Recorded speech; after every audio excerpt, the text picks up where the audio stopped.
Okay.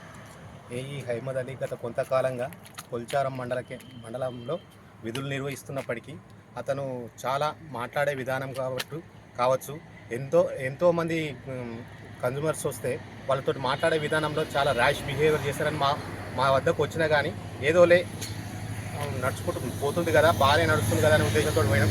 ఏదైనప్పటికీ చాలా చాలా రోజుల నుంచి ఆయన పైన మాట్లాడే విధానంలో మార్పు రాలేదు. ఇప్పటికైనా ఒక జర్నలిస్ట్ పైన ఇట్లా మాట్లాడడం చాలా తప్పు.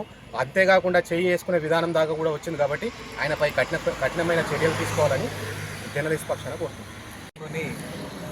స్థానిక విద్యుత్ సబ్ స్టేషన్లో విధులు నిర్వహిస్తున్నటువంటి ఏఈ అహ్మద్ అలీ గారు విధులు నిర్వహిస్తుండగానే అక్కడనే ఆఫీస్లో నిద్రిస్తున్న సమయంలో మేము కవరేజ్కి వెళ్ళిన సందర్భంలో అక్కడ ఫోటోలు వీడియోలు తీయడం జరిగింది.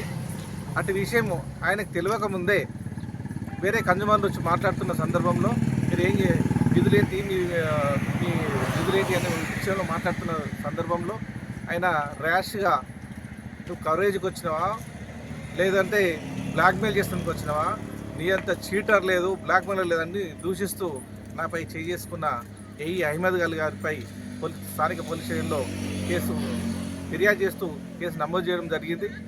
అట్టి విధులు నిర్వహిస్తున్నటువంటి ఏఈపై అక్రమాలకు పాల్పడుతూ ఎన్నో సందర్భాల్లో జర్నలిస్టులను సైతం చూడకుండా అక్రమాలకు పాల్పడుతూ వారి వద్ద కూడా డబ్బులు వసూలు చేసినటువంటి సందర్భాలు ఉన్నాయి.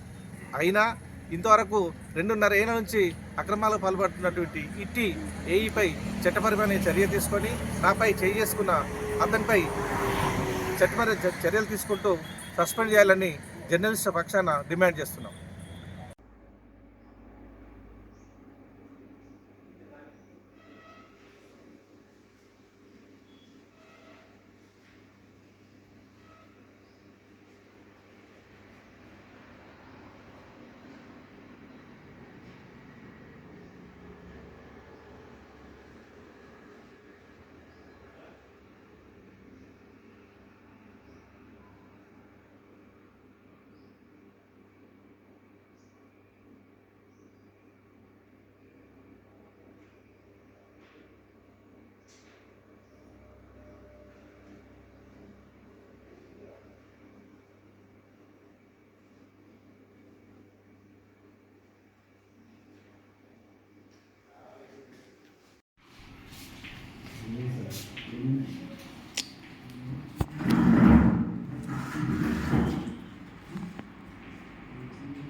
చూసినా